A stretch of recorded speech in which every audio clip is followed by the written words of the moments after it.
వివాహమన్నది పవిత్రమైనది, ఘనుడైన దేవుడు ఏర్పరచినది.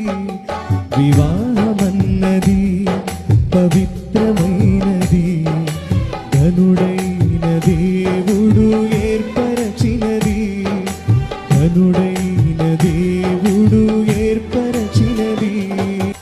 ఒంటరిగా ఉండరాదని, జంటగా ఉండమేలని, శిరస్సుగా నిలవాలని పురుషుని నియమించినాడు దేవుడు. శిరస్సుగా నిలవాలని పురుషుని నియమించినాడు దేవుడు.